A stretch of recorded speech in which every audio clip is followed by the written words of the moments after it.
अच्छा सुनिए, चैनल को यदि अभी तक सब्सक्राइब नहीं किया है तो सब्सक्राइब करके बेल आइकन को जरूर दबा लेना ताकि मोटिवेशन के नोटिफिकेशन आपको हमेशा प्राप्त होते रहे। नमस्कार दोस्तों, मैं हूं महेंद्र, आप मुझे सुन रहे हैं एमडी मोटिवेशन पर। मोटिवेशन कहानियों की सीरीज में आज मैं आप लोगों के लिए लेकर आया हूं एक ऐसी कहानी जो आपको अपने बारे में सोचने के लिए मजबूर कर देगी। जी हाँ, बिल्कुल। आज की जो हमारी कहानी है वो है एक संत की जो भिक्षा लेने के लिए एक गांव में गए। जैसे ही गांव में गए उन्होंने एक घर देखा और वहां पर आवाज लगाई, भिक्षा देही। वहां से एक व्यक्ति बाहर निकला और उस संत को देखते हुए कहने लगा कि मालिक, बाबा जी, हम तो खुद ही बहुत गरीब हैं, हमें तो भगवान ने खुद ही कुछ नहीं दिया, हम आपको क्या भिक्षा देंगे, हमारे पास देने के लिए कुछ नहीं है। लेकिन मेरे मन में एक प्रश्न है, यदि आप चाहो तो वो प्रश्न मैं आपसे पूछ लूं।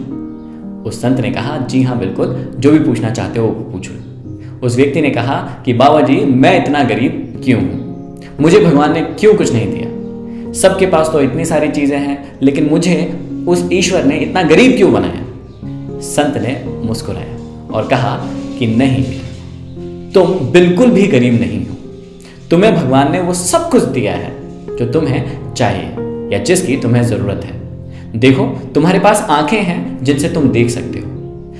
कई सारे ऐसे लोग हैं जिनके पास आंखें नहीं हैं और तुम्हारे पास आंखें हैं।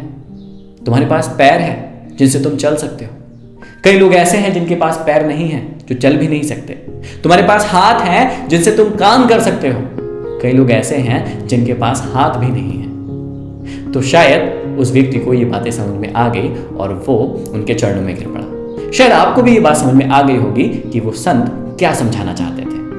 वो संत जो है आगे बढ़े और वहां पर एक पेड़ के नीचे बैठे कई लोग इकट्ठा हुए और वो संत जो है प्रवचन देने लगे और बताने लगे कि हमें अपनी जिंदगी को किस प्रकार से जीना चाहिए। एक व्यक्ति को इस बात पर बड़ा गुस्सा आया और उठकर कहने लगा कि अरे ये तो फालतू की बातें हैं, ये तो किताबी बातें हैं, ये क्या बातें कह रहे हो तुम, ऐसा कुछ नहीं होता हमारी जिंदगी में, जो तुम बातें कह रहे हो ये सिर्फ कहने की है, इससे कुछ होता नहीं है। और वो व्यक्ति उस संत के ऊपर थूक कर वहां से चला गया। लेकिन उस संत ने कुछ नहीं कहा, वहां बैठे रहे। सारे लोग देखने लगे, आश्चर्यचकित हो गए, लेकिन उस संत ने उस व्यक्ति को कुछ नहीं कहा।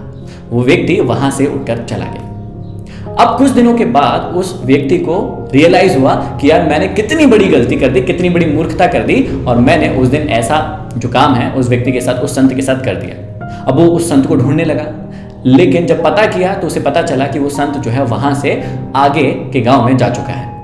जब वो व्यक्ति उन्हें ढूंढता हुआ, परेशान होता हुआ उस अगले गांव में गया तो वहां वो संत फिर मिले उन्हें और ऐसे ही एक सत्संग ले रहे थे। जब वहां पर पहुंचा तो उनके पाँव में गिर गया और कहने लगा, बाबा जी, मुझसे बहुत बड़ी गलती होगी, मुझसे बहुत बड़ी गलती होगी कि मैंने उस दिन आपके ऊपर थूक दिया और आपको भला बुरा कहा।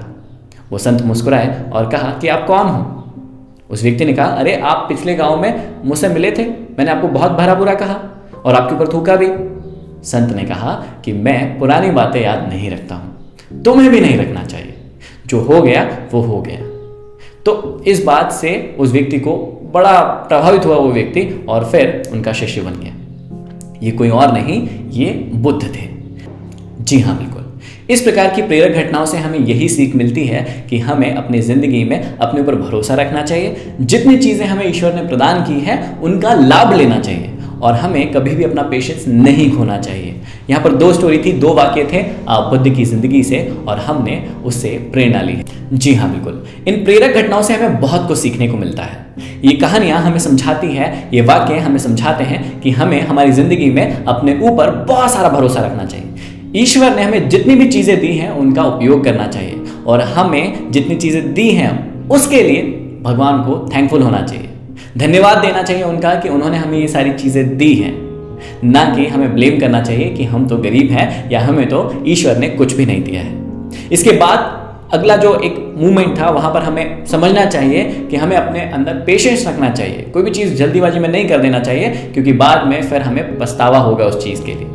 तो बाद में पछतावा हो इसलिए पहले ही पेशेंस रखें, हमें सारी चीज़ें समझना चाहिए और उसके बाद कोई एक्शन लेना चाहिए।